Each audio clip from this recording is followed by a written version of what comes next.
Hi guys, I'm Lena and I've decided that it's finally time to do a video on Taylor Swift and Travis Kelce. Okay.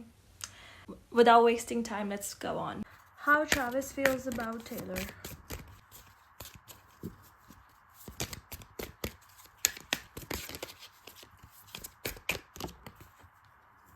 Indecisive. I know my inability to make a decision hurts you. Okay. Wow, did not expect that. This is how he feels about Taylor. He's indecisive. And how does she feel about him? Runner. I told you, some part of her committing to Travis is about not wanting to run from her family. I don't know. I think I said it in my last video that I did on Taylor. Why she wants to get married to Travis is because she thinks that this will finally make my parents stop. That I'll finally just get it done with. And she also thinks that this will like close my chapter of me running away from everything, because you know how, because I think somebody from her life, a past person in her life, an ex of hers, said to her that yeah, whenever things get tough you just run away. I think she mentions that in Bolter, that they nicknamed her the Bolter. I think this is legitly Taylor Swift, and so she's trying to prove it to people, or I don't know, to him, whoever that ex is who told her that all you do is just run away when things get tough. And now she's like, okay, I won't run away because he has chosen me. If you chose me, I would not run away, but I ran because you didn't choose me. So, and then she's like, I don't want to run anymore, and that is why I'm settling for him, whereas he is indecisive. And I think he knew that she was going to leave him if he didn't propose. So he wasn't sure about her. He still isn't sure about her, but he just proposed. To the left is gonna be Travis. How is Travis feeling about Taylor? Immature. How does Taylor feel about Travis? Oh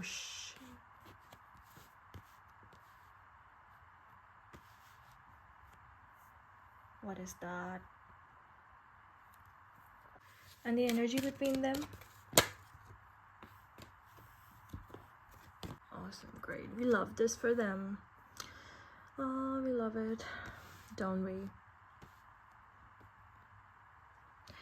Who doesn't love a Three of Swords card as the energy between a couple who's about to get married? Tell me why. So Travis Kelce shows up as the Page of Swords upright. And when I shuffled for the clarification of Page of Swords upright, I got King of Pentacles. This is King of Pentacles in reverse, and Nine of Wands in reverse.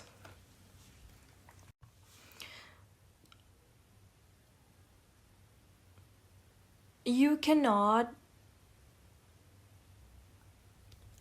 tell me that he's not with her because of her lifestyle and the benefits he gets from her and being in her life.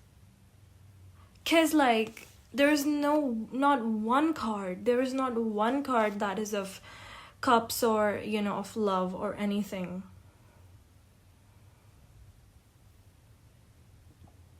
I mean, the cards are King of Pentacles in reverse. King of Pentacles in reverse is literally greedy and indulgent and very sensual, kind of like a Taurus gone bad energy.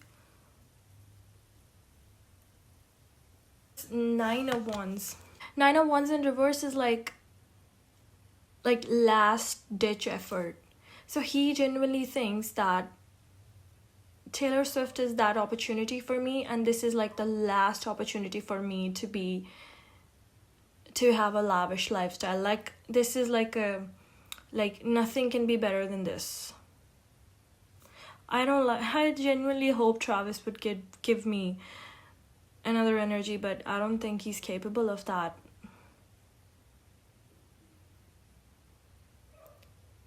He's literally with her because of the lifestyle that she can provide him. And he thinks that this is my last opportunity in this life to get this rich. I can never have another opportunity like this. I have to have it. That is why he was so quick to propose. Taylor Swift knows the Fool reverse is a risk. It's a loss. It's an adversity. It's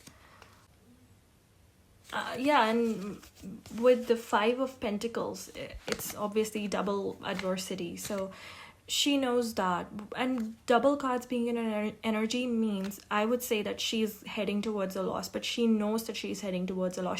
She's already accepted that it is a loss for her, that this is a lose-lose situation. She knows it. That is why she's like, whatever, let him have whatever he wants. I don't care. She knows she's in a loss from every side. It's just a face she's carrying. She genuinely, she's admitted that she's lost. And she knows she knows I'm settling. She knows it. And she doesn't care so much about him. She's like, in my loss, I have chosen you. Do you really think I care about you? You have to understand me that she is not saying this directed towards Travis. She has no problem with Travis. She's like, okay, I found a partner who can be with me in my state of loss. But she doesn't realize that I don't think he's gonna stick around her in a state of loss, because he genuinely loves winning with her. But Taylor Swift is not in the energy where she wants to win anymore. He doesn't know that. So I don't know. She's not viewing him like that. She thinks that he's gonna be with me now. But he genuinely is not. His only purpose of being in her life is because he loves the lifestyle with her, and that is not going to remain like that forever, because with the Fool reverse and the Five of Pentacles upright, Taylor Swift is gonna get a little bit, I've kept on repeating it again and again. Her energy is that of extreme exhaustion, and the way it's gonna go down is she's gonna spiral down, and then she's gonna feel sad. I don't think her career is going anywhere, but it's definitely going to, there's going to be a decrease in her status of celebrity, and by the time she realizes and she's gonna do damage control over it, I don't think Travis Kelce's gonna stick around till then. Because the confirmation being the energy between them is Three of Swords and Three of Cups. And why I am saying this, because right now what's going on, see, it's the both cards between them are 3-3. See, 3 is not 2. 3 is not 2. What I'm trying to say by that is that when they both literally don't know each other, whenever they are having fun, there are people around them. 3 means a group of people. And by 3, I don't only figuratively mean 3. I could say there's a third party or a third person. I just think that their relationship or their situation, whatever it is, works because there are other people who are, who make it fun for them. When Taylor thinks that she's having fun with Travis, it's not Travis alone. There are other things in between. Whenever they're alone at home, it's not his personality that she's liking that much. It is the things that they can do together. But that thing she could be doing with XYZ person and she would still be having fun. Do you get it? For example, if she's baking sourdough, right? She's doing that. Did you see in the interviews all she could talk about was sourdough? Because she's having fun baking sourdough. And Travis happens to be there. If it was anybody other than Travis, she would still be having fun making sourdough. Do you see what I'm saying? So that doesn't mean that she's having fun with Travis. She's having fun doing activities in which Travis just happens to be standing there. He is not adding anything. So when everybody goes away and they're both stuck alone, and when she doesn't feel like doing those activities, he's not going to be contributing anything, because the only place he's going to be going is part.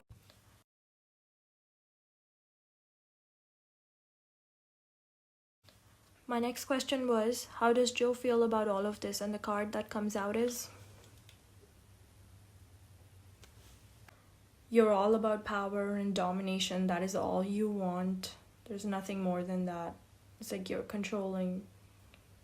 You want to dominate. You want everything your way. That's all you want. I asked, is Joe Alwyn gonna take any action towards Taylor? And the cards literally said the Chariot reverse. I don't have overall bad news when it comes to Joe. Joe doesn't like her right now because like you're too stingy, and all you want is power and domination. That is why I don't like you. So interested in taking any action towards Taylor, and it said 3 of Wands. 3 of Wands is like looking ahead and planning. So and then the Chariot in reverse came. The Chariot in reverse is basically he's overstressed. Whenever he thinks about taking an action towards Taylor, he's overstressed. Also it's and then it says like conflict or some delay. So then I asked, what's the delay? And it is 8 of Pentacles reverse. No motivation, uninspired. When he thinks that, okay, so what goes on when he thinks about, I'm not saying that reaching out to Taylor doesn't cross his mind. It does. But when it crosses his mind, then he becomes overstressed. He's like reaching, it's not Joe calling Taylor is not like, just normal, I'm missing my ex, let me call her and we can get back or whatever. It's much tougher than that when your ex is Taylor Swift and you have to call her. Because he knows what my call will mean.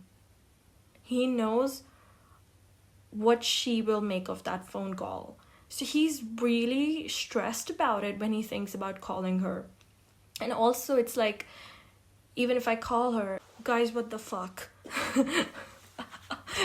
Oh my god, plot twist. Okay, so I asked, what does Joe Alwyn want?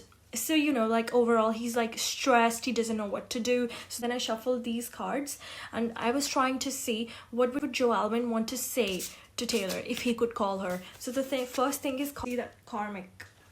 So karmic battles. This reads that please be patient with my process of growth and change as I come into my power. He's like, all he wanted was like Taylor to wait. He wanted a pause between them. He did not want to break up with her. He just wanted a distance, a safe distance. But she went and created her mess because she's wounded. And he understands it. I've told you again and again. But in that, he doesn't like what she's doing. He's like, you don't have to be this powerful and dominating. You don't have to do it like this. I understand you're pissed, but you don't have to do it. And I don't like it. So he's stressed. He's actually scared of her. I'm making sure that everything is in alignment so I can be with you.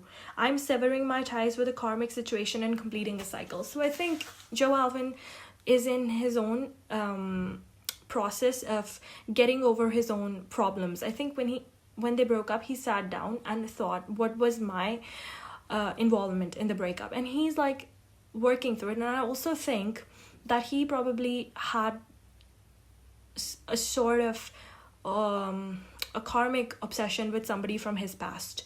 Some girl from his past also I think came in between Joe and Taylor. I think so. I'm gonna say that. I think so. So he knows it. He's well aware of that, and he's understand. I don't know. The coin is shifting towards him wanting to call Taylor. I'm sorry if you come for me. I know you don't want him to call, but that's not my. I'm sorry, but please, Joe fans, don't say things to me. Like Swifties come and say whenever I say something against Travis. Please don't. Worth the wait. Worth waiting for. Divine timing is at work in your love life. That is what he wants to tell Taylor. Second thing is wedding. I don't know. It could be around her wedding also. This situation involves marriage. That is what he wants. I think he literally does want to say, I want to marry you. I just wanted us both to have time to work through our problems. I just wanted space for that reason. I didn't want you to just go and, think that I don't want to be with you or something. And heart-to-heart conversation. Honestly, discuss your feelings with each other. He wants to tell her the truth. When he said in the interview some things were left unsaid, he meant it. There are things left unsaid between them both that he does want to say to her, and because her wedding is approaching quickly, so before that he does want to say to her, it's kind of like, how can you marry somebody else when there are so many things unsorted between us? The question is, is he going to find the motivation to do it? Because that is what he does want. Because I literally asked, what does Joe want to say to her? And the cards are, the situation involves marriage, heart-to-heart conversation, and it's worth the wait. He genuinely, if they get back together, they're both going to be sitting over there and say that we were separated, but it taught so much about each other that we could not learn when we were together. I think they've both seen each other's lives, and now that they've seen each other's life, it doesn't seem that impossible that why can't we be together? Because Taylor thinks now, I think it's going to be like, I can fit into that life, and now she also sees how much of fame he wants. It's not like he isn't doing projects, he's doing them. I think both of them are feeling like, I could be at your show. It didn't have to be this big of a deal. I could be at the shows. And she also thinks now that he didn't have to be at all of those shows. I mean, he didn't have to be there up front. Life was fun that way. I think this is what they both wanted. They both had to realize this. And if honestly, when they have corrected so much of energies between them and there were karmic ties, if after the correction they both decide to be with each other, who are we to say that they can't be with each other? Yeah, cards are pointing Joe wasn't that innocent in all of this, but he doesn't like the way Taylor is behaving. He's like, he knows that, I keep on saying this again and again, she is so lucky that Joe Alwyn knows her. So when she's doing all of this, she's just getting worse and worse. So he's like, I know you're not like that. Don't become this powerful, dominating person that they have wanted you to become. Don't let them become you. But he does think that part of him is responsible for making all this happen to her. That had he just told her what he really wanted to say, had he just communicated things properly. And I think he's like, I feel more comfortable doing it now. Now his energy literally isn't like that of a scared person, like, you know, your life is, I can't find my own place in your life. He's like, nah, it's not.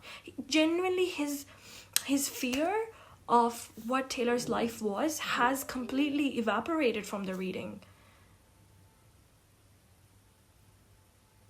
He's actually a bit pissed too. He's like, I let that get to me? I let that control my decision? He's pissed at himself, honestly.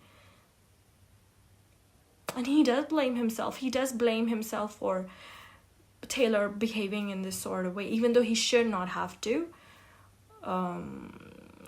If she did not want to behave this way, she would not. But a part of him knows that she is miserable there. And if she really is miserable there, only she can tell it to him. We can't know. But she generally, but her energy is like, I'm already in a big loss. What can I do? What more can I lose? And also, I don't think that the Life for Showgirl album is entirely about Travis Kelce. I do think that there are songs in that album which have nothing to do with Travis and could be subliminal hints towards Joe Alwyn. To Joe Alwyn. I'm telling you that she has left clues in that album which only Joe Alwyn can understand. You and me, we can't.